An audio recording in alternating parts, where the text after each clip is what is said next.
Welcome back. बात हो रही थी इस वक्त मौजूदा हुकूमत महंगाई कम करने में नाकाम हो रही है और उसकी वजह यह है कि माशी टीम बार बार बदल रही है। आईएमएफ का प्रेशर है और आईएमएफ के प्रेशर की वजह से अब चूँकि रोज़गार की कमी है और महंगाई बढ़ती जा रही है। मुसर्रत न्याज़ी साहिबा, अगर इस हुकूमत की बात करें तो सबसे ज़्यादा इनका जो अलमिया है वो यही है कि ये अपोजिशन इनको आप नहीं दे रहे, बल्कि महंगाई की वजह से इनकी अपोजिशन बढ़ रही है। अगर महंगाई कंट्रोल कर लें, थोड़ा सा मैनेज कर जाएं ये, तो मेरा नहीं ख्याल कि बाकी चीज़ें भी रिफॉर्म्स की तरफ ये जा रहे हैं। बहुत सारे अच्छे काम कर रहे हैं जो कि इन फ्यूचर तो उनका फ़ायदा हो सकता है, लेकिन इमीडिएट चूँकि कोरोना की वजह से भी बहुत ज़्यादा कारोबार मुतासिर हुआ और अब महंगाई बहुत ज़्यादा है, रमज़ान है। सिंध लेवल पे आप क्या कर रहे हैं और वफाक सूबाई हुकूमतें भी कुछ नहीं कर रही, इसमें तो कोई शक नहीं, लेकिन आपकी क्या पॉलिसी है और रमज़ान के हवाले से क्या पैकेजेस हैं?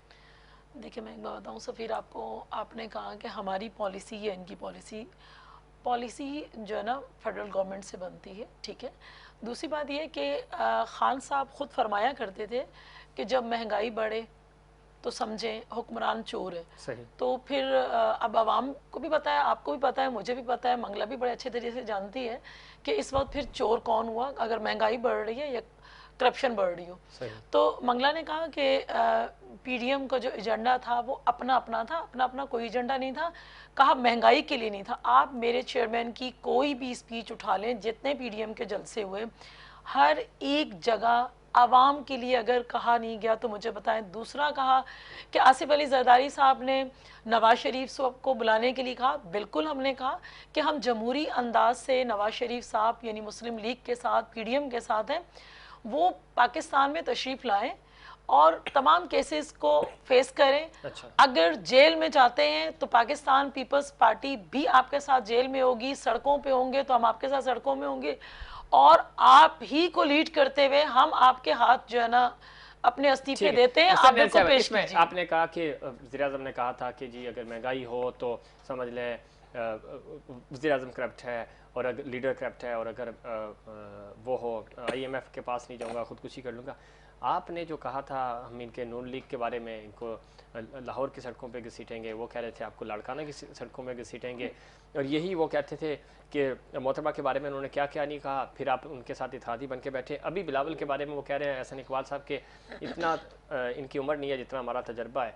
तो ये चीज़ें तो ये इस तरह की क्या बयानबाजियाँ तो आप पहले दे चुके हैं। आप मौजूदा हुकूमत को तो इल्ज़ाम ना दें। सफ़ीर मेरी बात सुने। अगर बात बयानबाजियों तक की हो ना, देखें, हम तो कहते हैं हम जमहूरी लोग हैं। सही। और जमहूरियत के अंदाज से अगर मुल्क को और आवाम को ज़रूरत पड़ती है तो हम अपने अपने नज़रियात हमारे सियासी ज़रूर है, लेकिन हमारी कोई ज़ातियाती दुश्मनी नहीं है। असूल भी तो हो ना। फिर असूल अब देखिए, जहाँ असूल की, देखिए एक मिनट चले जी, चले एक मिनट। असूल की देखिए, मेरी लीडर का कहना ये था कि जमहूरियत सबसे बेहतरीन इंतकाम है, ठीक है। हम जमहूरी अंदाज में जब चलते हैं तो बेहतरीन इंतकाम ले रहे थे। अगर यही बात की जाए तो नफीस लोगों ने इस इमरान खान साहब के साथ क्या किया कि एयरपोर्ट से बाहर नहीं निकल सकते थे शरीफ। अरे ये तो ब्लेम नहीं, उसके अलावा देखिए ब्लेम नहीं, आज उसको उसको नफीस इंसान बना के अपने साथ बिठाया। वो आपने इनके साथ क्या नहीं किया? सिंध में आपने क्या नहीं किया? सिंध में हमने जुल्फिकार मिर्जा की प्रेस कॉन्फ्रेंस निकाले, हम चलाएं? फिर नहीं चला सकते। आप चलाइए, आप चलाइए। जुल्फिकार मिर्जा ने अगर मुझे मोहम्मद अली जीजी साहब ने ज्वाइन किया, पाकिस्तान तहरीक इंसाफ के एमपी हैं, सीनियर सियासतदान ने। बहुत शुक्रिया जीजी साहब, आपने प्रोग्राम में वक्त दिया। मुसर्रत न्याज़ी साहब कह रही है कि वज़ीर आज़म ने अपने वादों का पास नहीं रखा, और वो जो कहते थे कि महंगाई होगी, मैं आईएमएफ के पास नहीं जाऊँगा, खुदकुशी कर लूँगा। लेकिन इनकी अगर बात करें तो इनके बयानात भी हमारे पास ढेरों ऐसी चीज़ें हैं। ये इल्ज़ामात की सियासत अपनी जगह। आपको लगता है इकॉनमी बेहतर होगी, आप मैशियत बेहतर करेंगे, आवाम को चूँकि रमज़ान भी है, कोरोना भी है, तो कुछ माशी तौर पे सुख का सांस मिलेगा? जी सलाम। देखिए, एक तो मैं आउटडोर में हूँ, मुझे इतनी प्रॉपर सही आवाज़ नहीं आ रही है, उसकी मैं माजरत करूँगा आपसे। जी जी। लेकिन ये खातून कुछ बोल रही थी, मुझे वो समझ में पूरा तरीके से नहीं आई क्या बात कर रही है। ये मैं नहीं समझ सका हूँ क्योंकि वो शोर की वजह से। मैं दोहरा देता हूँ। वो ये कह रही है कि इमरान खान साहब ने कहा था आईएमएफ के पास नहीं जाऊँगा, खुदकुशी कर लूँगा, और जब महंगाई बढ़ती है तो समझ लें कि लीडर चोर है। तो इस पे वो हाँ, तो ये अगर ये मुल्क को लूट के नहीं गए होते तो आईएमएफ में तो नहीं जाना पड़ता। इस मुल्क का दिवालिया नहीं किया होता तो नहीं जाना पड़ता, सिंध का बेड़ा गर्क नहीं किया होता तो नहीं जाना पड़ता। ये कोई शौक से थोड़ी किया। ये तो ऐसे बात कर रही है जैसे इनके जो चेयरमैन या इनके जो पार्टी के बड़े हैं या पीडीएम के बड़े हैं, उन्होंने बड़ा इतना शानदार मुल्क को कर दिया था कि वो तो हर जगह दूध की नदियाँ बह रही थी। इनको तो ये बात करते हुए अफसोस होना चाहिए, इनको ये बात ही नहीं करनी चाहिए कि किस मुल्क में किस हालात में। अब तो अल्लाह ताला का ये शुक्र अदा करना चाहिए कि मुल्क आपका उस बुरान से निकल गया जहाँ पे आप पूरा डिक्लाइन, जहाँ पे 2 हफ्ते नहीं आप चला सकते थे मुल्क को। ये इमरान खान का वो किया उन्होंने और उनकी टीम ने कि मुल्क को बुरान से निकाल दिया। ये शुक्र अदा करना चाहिए। बाकी इन लोग को फर्क थोड़ी पड़ता है। इन लोग की यहाँ पे ना कुछ जायदाद है ना कुछ है, सब कुछ तो बाहर पड़ा हुआ है। बाकी रही महंगाई का, जैसे इमरान खान साहब ने, वज़ीर आज़म साहब ने भी कहा कि इंशाल्लाह वो जंग जारी है और जिस तरह अभी व्हाट्सएप आपने चीनी का माफिया पकड़ा है सारा, उस पर काम जारी है। तो महंगाई ये सब इन्हीं के ये करतूतों की महंगाई है सारी, जो आवाम भुगत रही है सारी। इतना अगर अरबों रुपया खरबों रुपया IMF को किस्तों की शेप में नहीं देना पड़ता तो यही पैसा आवाम के ऊपर लगता। ये लोग तो ये सब ठीक है जी साहब, कि जैसे लाइन पे रहिएगा, हम इनका पॉइंट ऑफ व्यू भी शामिल करते हैं और बंगला शर्मा साहब हमारे साथ मौजूद है, एमक्यूएम का पॉइंट ऑफ व्यू भी रखते हैं सामने। इन्होंने नफीस लोग कहा और कि वज़ीर आज़म ने कहा कि नफीस लोग हैं। ठीक है, वो जो पुरानी चीज़ें थी वो ख़त्म हो जानी चाहिए। मौजूदा एमक्यूएम वाकई नफीस है, इनका उस चीज़ से ताल्लुक़ नहीं था, माफ़ी हुई, चीज़ें हुई, अलग हुई, क़यादत से आप अलग हो गए। लेकिन बयानबाजी ये आज भी हम वहीं खड़े हैं जो पुरानी सियासत होती थी, इल्ज़ामात की सियासत। कब हम समझ कर आगे बढ़ेंगे? सफ़ीर, अगर मैं चाहूँ तो मैं भी एक बहुत बड़ी चार्जशीट खोल सकती हूँ, लेकिन इसका कोई फ़ायदा नहीं है। यही फ़ायदा नहीं है। हम महंगाई की बात करते हैं, डिमांड और सप्लाई की। ठीक है जी, आपका महंगाई है, चीनी आपको महंगी मिल रही है, आटा महंगा मिल रहा है, लेकिन इस बात का क्या है कि डिप्टी कमिश्नर जो यहाँ पर है वो तो लोकल सतह पर है। 140 रुपए बॉयलर मुर्गी की कीमत रखता है, 240 गोश्त मिलता है और आप जाके दुकान से 450 लेते हैं। तो वो डीसी किसके अंडर में? सही। आप हम उनकी बात करते वहां पर तो है, चले हम उनको कहें जब हम लोग बहुत अच्छे हैं। सिंध गवर्नमेंट ने क्या कि आप बता दें, जब से ये खत्म हुआ है कराची को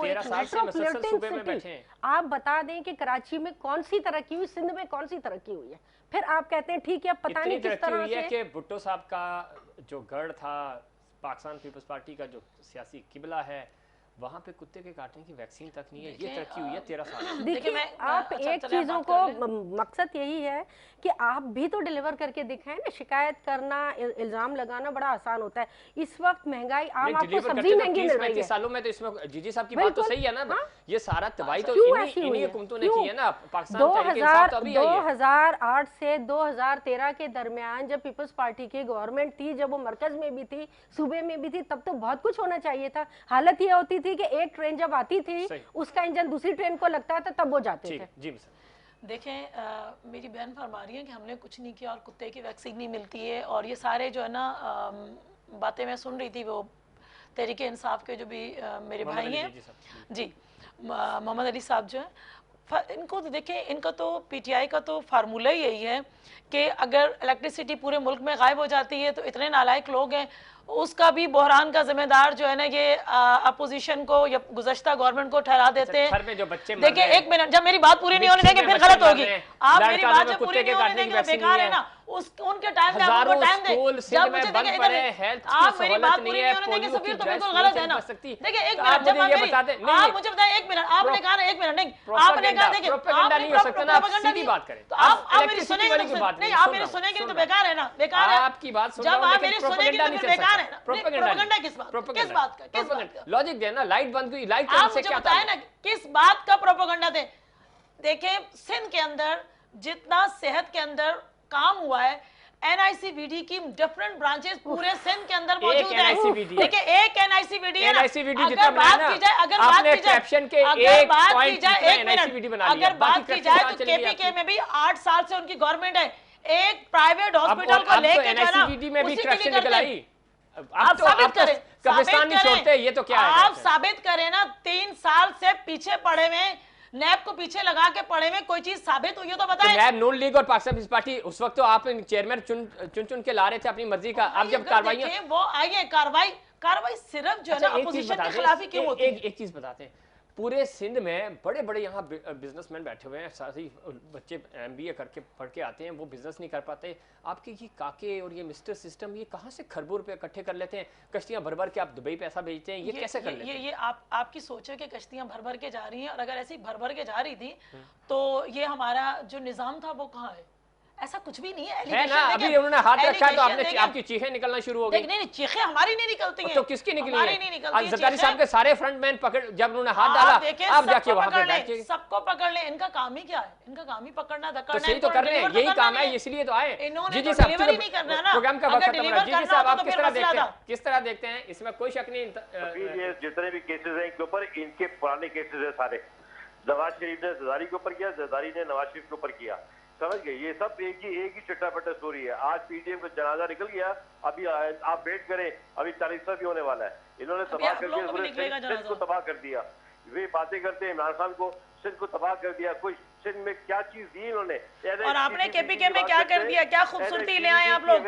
एक जो है ना आप लेकर आते हैं तो क्या बिलियन मंसूबा लेके आए, जिसमें सबसे बड़ा करप्शन का निजाम ही वही था आपका। और जंगला बस का जितना बड़ा करप्शन है शायद ही पाकिस्तान में कभी ऐसा हुआ। जी साहब, जी पूरे KP में उन्होंने हेल्थ कार्ड दिया। हेल्थ कार्ड दिया, ये देखिए हेल्थ कार्ड में बेनजीर शहीद भुट्टो का नाम था, उसका हटा के अब हेल्थ कार्ड रख लेंगे, वो कोई काम आपका नहीं हो जाएगा।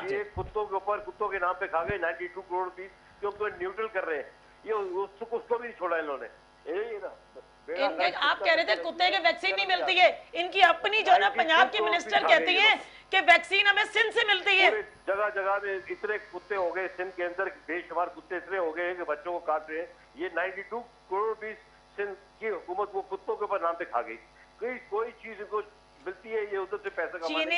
बहुत शुक्रिया। चीनी आप खा गए, मोहम्मद अली जी, आटा आप खा गए, पेट्रोल आप खा गए, आपने क्या छोड़ा? साहब आपका बहुत शुक्रिया, वक्त खत्म हो गया। और मुसर्रत नियाज़ी साहब आपका भी बहुत शुक्रिया। इसमें कोई शक नहीं, सूबाई हुकूमतें हों या वफाकी हुकूमत, करप्शन भी है और महंगाई बहुत ज़्यादा है, आवाम परेशान है। कोरोना की वजह से जो छोटा कारोबारी तबका था वो पहले ही परेशान है, और दिहाड़ीदार तबका हमारा सबसे ज़्यादा है, वो मुतासिर हुआ है और मुतासिर हो रहा है। इस वक्त रमज़ान है, सूबाई हुकूमतों को सोचना होगा, चाहे वो सिंध हो, KP हो, बलूचिस्तान हो या पंजाब हो, और वफाकी हुकूमत को भी अमल दरामद कराने की बात है। इस वक्त मिलजुल कर आवाम को इस कोरोना ज़्यादा मुसीबत से निकालें। और रमज़ान आ रहे हैं, और रमज़ान में अशिया खुर्दनोश जो हैं वो उनकी दस्तरस में होनी चाहिए। इस चीज़ को यकीनी बनाना इन्हीं हुकूमतों का काम है। आप ब्लेम जितना मर्जी करें इमरान खान साहब पे या वफाकी हुकूमत पे, लेकिन आपकी ज़िम्मेदारी बनती है और अपनी अपनी ज़िम्मेदारी आपको निभानी होगी। नाज़रीन, ये था हमारा आज का प्रोग्राम। उम्मीद करता हूँ दीगर प्रोग्राम्स की तरह आज का प्रोग्राम भी आपको पसंद आया होगा। मुझे और इनसाइड पाकिस्तान की पूरी टीम को दीजिए इजाज़त। अल्लाह निगहबान।